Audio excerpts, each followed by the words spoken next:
Hey everybody, welcome back to the channel.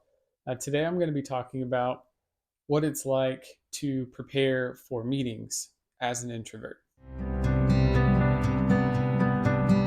So when we want to prepare for a meeting as an introvert, there are additional steps that we need to take in order for us to feel more confident and more prepared for the meeting.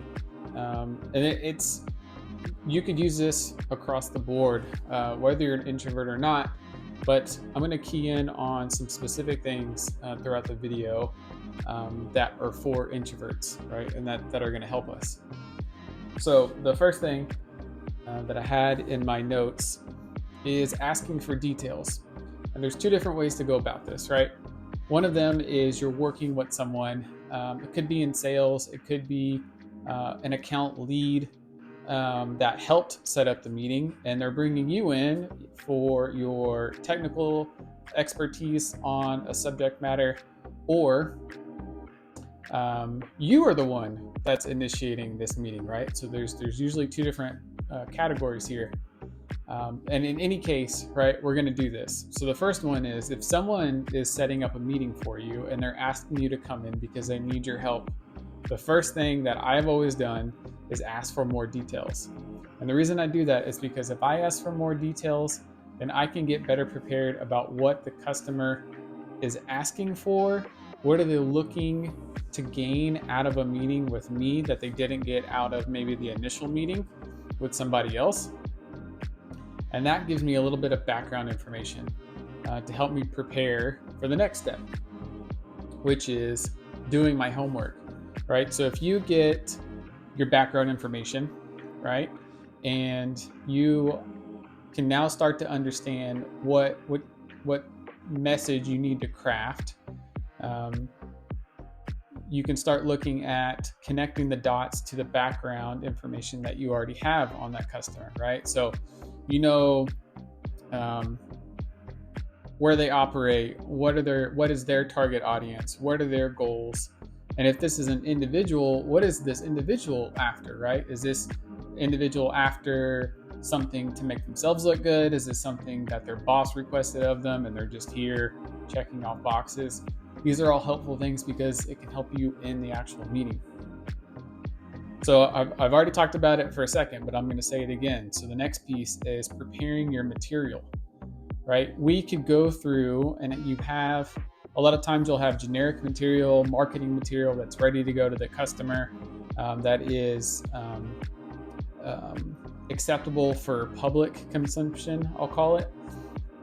But that's very generic and it's not personal and it's not tailored to their needs and their wants. So if we have the information and we can do our background, which basically means do our homework, we can start crafting that message. And then what happens in the meeting is when we're delivering that material, we're making sure that we're hitting the points that they want in the first place, rather than giving them a bunch of extra information that they don't care about. They're going to tune out.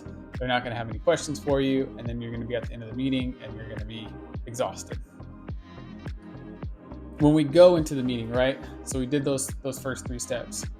When we go into the meeting and it's your responsibility to lead that meeting, this is the assumption that I'm going with, you need to be able to own the conversation. And the only way you're going to be able to own a conversation is if you work on those first three steps that we talked about. Ask for details, do your homework, and prepare your materials.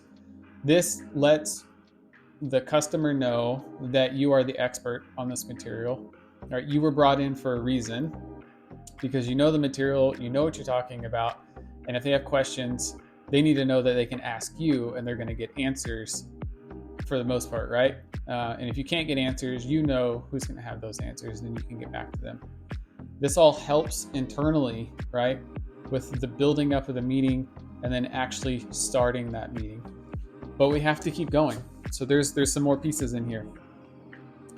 As you're going through the material and whatever you're presenting on for this meeting, this could be in person or over Zoom or Teams or whatever is being used. You want to stop and ask for clarity or for questions often. You want that person, that customer, that client to feel engaged. You want to make sure that they're grasping what you're trying to convey. And if they have any questions, you want them to be able to ask questions now so they don't forget later. If they ask questions and you answer them, that's going to keep them more involved. That's going to keep them willing to listen to you for the next segment until you ask for questions again, because they know that they feel acknowledged at that point. For you, it's easier because you know, right, that you're doing what you need to be doing. You feel a little bit validated because you've done your work and you know that you're hitting the right points. If you're not hitting the right points and you ask for questions, then you know to pivot, right? So you're staying in control of the conversation and you're steering it where it needs to go in order to meet their needs. The next one, so the last two are for wrap up. The next piece is asking for action items, right? Because as introverts, we need to know what's being asked of us, and if the last one is asking for deadlines, what of those action items are on us? And if we do have action items that belong to us, when do they need to get done? Why is this important for introverts like us? Well, it's because it's easy for us to get overwhelmed, right? Being overwhelmed and anxiety all comes as part of being an introvert. We're more susceptible, we're more sensitive to it.